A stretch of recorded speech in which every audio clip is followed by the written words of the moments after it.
Hello friends, तो कैसे हैं आप सब। लास्ट वीडियो में हम देख के आ गए हैं एक और नया टॉपिक लद्दाख।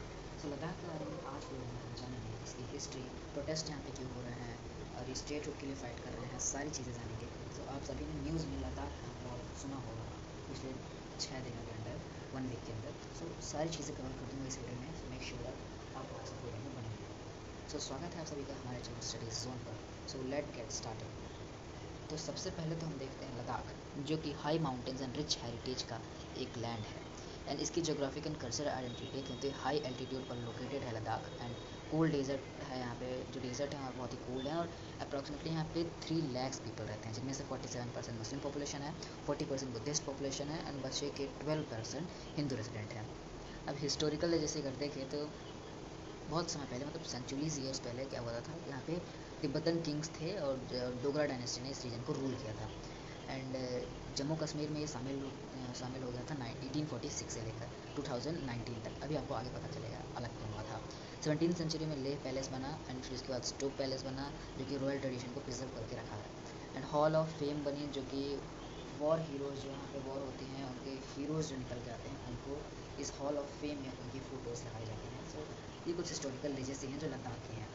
अब हम थोड़ा सा देखते हैं 2019 का साल, जो कि एक टर्निंग पॉइंट साबित हुआ लद्दाख के लिए। इस पर क्या हुआ कि रीऑर्गेनाइजेशन एक्ट आया, जिस पे लॉस ऑफ ऑटोनॉमी, लद्दाख के लोगों को एक स्टेटहुड नहीं मिला, लेकिन उनको जम्मू एंड कश्मीर से अलग किया गया और उन्हें यूनियन टेरिटरी बनाया गया। 2019 में क्या हुआ कि पार्लियामेंट ने जम्मू कश्मीर रिकॉग्निशन एक्ट लाया, जिसके अंदर क्या हुआ कि जो रिलीजन पॉलिटिकल स्ट्रक्चर था उसको अलग कर दिया गया। फंडामेंटली लद्दाख के लोगों को जम्मू कश्मीर से अलग कर दिया, मतलब उन्हें एक अलग यूनियन टेरिटरी बना दिया गया लद्दाख को। यूनियन टेरिटरी स्टेटस मिला, मैंने आपको पहले भी बताया अभी थोड़ी देर पहले। एंड फिर क्या हुआ कि पावर रिडक्शन वजह से हिल डेवलपमेंट काउंसिल जो लेह एंड कारगिल में थी, वहाँ से बिल्कुल शिफ्ट हो गई लेह से कारगिल में। एंड फिर क्या हुआ कि एनजाइटी भी होने लगी, लोकल्स को एक अपनी आइडेंटिटी का, अपने कल्चर का, अपने लैंड राइट्स का एक डर हमेशा बना रहता था कि क्या ये जो उनके राइट्स हैं, इनकी जो प्रॉपर्टी है, ये सेफ रहेंगी या फिर नहीं। ये 2019 से टर्निंग पॉइंट साबित हुआ लद्दाख के लोगों के लिए। अब प्रोटेस्ट की रूट क्या है, जो इतने सारे प्रोटेस्ट राइज हो रहे हैं, इनकी रूट क्या है। तो इनमें क्या हो रहा है कि जो लद्दाख के लोग हैं वो 6th शेड्यूल को डिमांड कर रहे हैं। कारगिल डेमोक्रेटिक अलायंस है, KDA, और लेह अपेक्स पब्लिक, ये दो आपस में अलायंस हैं, इनकी कोलाइड करी कोलिशन गवर्नमेंट है इनकी वहाँ पे लद्दाख में। तो ये लोग क्या डिमांड कर रहे हैं, फुल स्टेटहुड डिमांड कर रहे हैं, अपने डेमोक्रेटिक रिप्रेजेंटेशन को चाहते हैं कि इनका भी लोकसभा में जो है लोकसभा सीट्स नहीं मिले, वो सारी चीज़। 6th शेड्यूल की प्रोटेक्शन चाहते हैं। 6th schedule basically north eastern states को रखा गया है, जिनको स्पेशल प्रिविलेज दिए गए हैं। एंड 6th शेड्यूल में अगर ये शामिल हो जाएंगे तो इनके ट्राइब्स, इनके लैंड, इनके कल्चर, ये सारे राइट प्रिजर्व रखे जाएंगे। लोकल एम्प्लॉयमेंट क्रिएट होगा, क्योंकि अभी भी 28% of total population of Ladakh जो पढ़े लिखे हैं वो अनएम्प्लॉयड हैं। Job reservation and public service commission for Ladakhi youth, ये सारी चीज़ें बनाई जाएँ। एंड सेपरेट रिप्रेजेंटेशन, इंडिविजुअली इन्हें पार्लियामेंट्री सीट्स चाहिए लेह के लिए और कारगिल डिस्ट्रिक्ट के लिए। हमने आपके डिस्क्रिप्शन में थोड़ा सा इसके बारे में और डिटेल दी है, आप वहाँ पे जाके पढ़ सकते हैं। अब सोनम वांगचुक कौन है। लद्दाख के यूथ के लिए और इन्वायरमेंट के लिए एक एक्टिविस्ट की तरह सामने आए हैं, और वहाँ के लोगों के लिए एक लीडर की तरह सामने आए हैं, जिनको गवर्नमेंट ऑफ इंडिया ने अरेस्ट किया है। पूरी रूट क्या है, ये एक इंजीनियर एक्टिविस्ट आइकन है। सोनम वांगचुक जो है ये लद्दाख के लिए कब से लड़ाई लड़ रहे हैं, पिछले 5 सालों से लड़ाई लड़ रहे हैं लद्दाख के लिए। एंड ऐसा नहीं है कि बस लद्दाख की गवर्नमेंट पॉलिसीज़ को क्रिटिसाइज़ करते हैं, जब गवर्नमेंट लद्दाख पे अच्छा करती है तो वहाँ पे गवर्नमेंट की तारीफ भी करते हैं।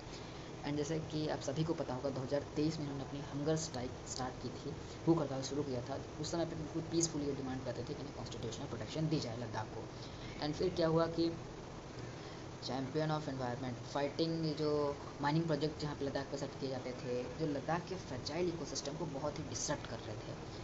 एंड इनको मैंने आप सभी को बताया है अभी कि इनको नेशनल सिक्योरिटी एक्ट के अंदर डिटेन कर लिया गया सितंबर 2025 में, ये इंटेंसिफाइंग प्रोटेस्ट के कारण, क्योंकि ये प्रोटेस्ट को भड़का रहे थे, ऐसा गवर्नमेंट ऑफ इंडिया का कहना है। लेकिन ये सिर्फ और सिर्फ लद्दाख के लोगों के लिए लड़ाई लड़ रहे थे, उनके साथ खड़े थे सोनम वांगचुक जी, जिस कारण उनको अरेस्ट कर लिया गया, डिटेन कर लिया गया गवर्नमेंट ऑफ इंडिया के कारण।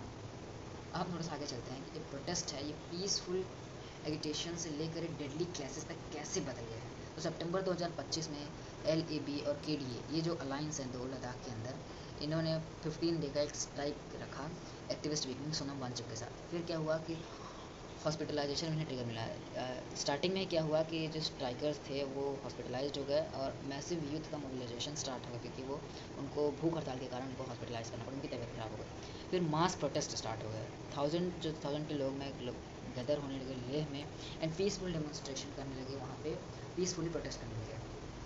फिर बीजेपी के रीजनल ऑफिस जो थे हिल काउंसिलर्स थे, उनको क्या किया कि उनको जला दिया गया, वहाँ पे तोड़ फोड़ की गई इन प्रोटेस्टर्स के द्वारा, क्योंकि ये बहुत बार हो चुका था। प्रोटेस्ट पे बैठते थे ये, सरकार इनकी बातें नहीं सुनती थी, लिख के कोई भी चीज़ नहीं दे देती थी कि हम आपकी बात आगे सुनेंगे। अब डेडली आउटकम क्या निकला कि 4 प्रोटेस्टर की जान चली गई और डजन्स जो थे वो इन क्या हो गया, इंक्लूडिंग पुलिस पर्सनल, उनको इंजरीज हुई हैं।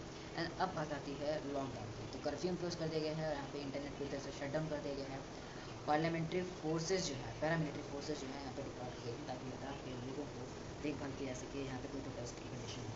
अब ये सारे प्रोटेस्ट इंस्पायर्ड हैं नेपाल से, क्योंकि रिसेंट टाइम में ही नेपाल में जेंजी प्रोटेस्ट हुआ था, जिसके कारण वहाँ पे नेपाल की गवर्नमेंट को कुछ दिन गिरा दी, सत्ता पलट हो गई, वहाँ पे नया लीडर के कारण नेपाल बन गया। सो यही चीज़ें धीरे धीरे अब लद्दाख में हमें देखने को मिल रही है। सो इस समय पे गवर्नमेंट ऑफ इंडिया को ऐसे स्टेप्स लेने चाहिए जो लद्दाख के लोगों के लिए यहाँ तक कि बीजेपी गवर्नमेंट जब आई थी पावर में, तो उन्होंने अपने मैनिफेस्टो में भी लिखा था कि वो लद्दाख के लोगों को 6th शेड्यूल में शामिल करेंगे। तो ये चीज़ उनको पूरी करनी चाहिए लद्दाख के लोगों के लिए। अब हम देखें तो वॉयलेंट टर्न हो गए जो प्रोटेस्ट हैं, एंड फ्रस्ट्रेशन के कारण ये वॉयलेंट टर्न हुआ। जेन जी रेवोल्यूशन जो है रीजनल अपराइजिंग के कारण पे इंस्पायर हुआ, एंड फिर बहुत सालों का साइलेंस आज सोनम वांगचुक जी ने सितंबर 2025 में फिर से हड़ताल करके तोड़ा है। प्रॉमिस को तोड़ा गया, इनके वॉइसेस को इग्नोर किया गया, जिस कारण यहाँ का जो यूथ है बहुत ही गुस्सा हो गया, बहुत ही एंगर हो गया। एंड यहाँ पे नैरेटिव्स बहुत फैलाए जा रहे हैं। सोनम वांगचुक जी जो है उनको बहुत ही बदनाम करने की कोशिश की जा रही है सोशल मीडिया पे कि वो तो चाइनीज़ एजेंट हैं, चाइनीज़ से फंड मिल रहा है। और उनका जो NGO है, उनके भी FCI जो लाइसेंस है, foreign contribution regulation of licence है, उसको कैंसिल कर दिया गया है गवर्नमेंट ऑफ इंडिया के द्वारा। वो रिटेन कर लिया, जैसे उनके सारे फंडामेंटल राइट्स भी कैंसिल हो गए हैं। तो ये सारी चीज़ें हो रही हैं जो लद्दाख को बचाना चाहता है। लद्दाख का जो एक स्ट्रेटेजिक और कल्चरल इंपॉर्टेंस अगर हम देखें तो जियो पोलिटिकली फ्लैश पॉइंट हम देखें तो ये चाइना और पाकिस्तान के साथ बॉर्डर शेयर करता है लद्दाख। 2020 में इंडिया चाइना बॉर्डर जो क्लैशेस हुए थे यहीं पे हुए थे, लद्दाख बॉर्डर पे ही। एंड यहाँ पे हमेशा हैवी मिलिट्री की प्रेजेंस होती है, और नेशनल सिक्योरिटी तो यहाँ पे हमेशा ही थ्रेट बना रहता है, क्योंकि इंटरनल मैटर है ये इंडिया का। कल्चरल प्रिजर्वेशन का देखें तो बुद्धिस्ट मुस्लिम कल्चर यहाँ पे फॉलो किया जाता है। एंड यहाँ पे हाई एल्टीट्यूड इकोसिस्टम, मतलब यहाँ पे बहुत ज़्यादा ही कोल्ड होता है। डेमोग्राफिक इंजीनियरिंग का यहाँ पे फेयर होता है, तो हमेशा माइनिंग की जाती है यहाँ पे, इनके नेचुरल रिसोर्सेज को लिया जाता है यहाँ से, जबकि एम्प्लॉयमेंट जनरेट हो ही नहीं रहा है। लोकल्स का इनके एरिया से, इनके प्रॉपर्टी से कंट्रोल हट रहा है, ये सारी चीज़ें। अब अगर हम देखें तो current status and government responses क्या हैं, तो इंक्वायरी ऑर्डर किया गया है 24 सितंबर को, जैसे वायलेंस लॉन्च हुआ था। अभी टॉक्स चल रही हैं, ऑनगोइंग टॉक्स, एंड बट ये अभी भी सोनम वांगचुक जी को क्या किया गया है, अभी भी डिटेन कर लिया गया है। जो उनकी भूख हड़ताल थी वांगचुक जी की, उसको फ्रस्ट्रेशन के कारण अभी तो हटा दिया गया है, उन्होंने अपनी वापस ले ली, क्योंकि उन्हें क्या कर लिया गया है, रिटेन कर लिया गया है। एंड सेंट्रल जो है 6th शेड्यूल प्रोडक्शन के स्टेट हुड रिस्टोरेशन और डेमोक्रेटिक रिप्रेजेंटेशन, ये सारी चीज़ें उनकी डिमांड है। अब लद्दाख के पीपल जो है इनकी वॉइस सुनी जानी चाहिए, इनमें डिग्निटी पॉलिटिकल रिप्रेजेंटेशन को देना चाहिए। एंड 2025 का ये जो मूवमेंट है एक अलग लेवल पे ले जा रहे हैं लद्दाख के लोगों को, उनके राइट्स को दिलवाने में। एंड यहाँ पे critical balance government of India को बनाना बहुत ज़रूरी है, क्योंकि यहाँ पे इंटरनल सिक्योरिटी का भी मैटर आ जाता है कि जब देश में ही ऐसे दंगे होते रहेंगे, देश में ऐसे प्रोटेस्ट होते रहेंगे, आप देश के लोगों की बात नहीं सुनेंगे, तो गवर्नमेंट कैसे काम कर पाएगी अपना। सो मेरा मानना ये है कि गवर्नमेंट ऑफ इंडिया को स्टेप्स लेने चाहिए इनके लिए, ताकि लद्दाख के पीपल के लिए एम्प्लॉयमेंट जनरेट हो और यहाँ को 6th शेड्यूल मिले। सो आज के वीडियो में इतना ही, हम मिलते हैं अपने किसी और नए वीडियो में।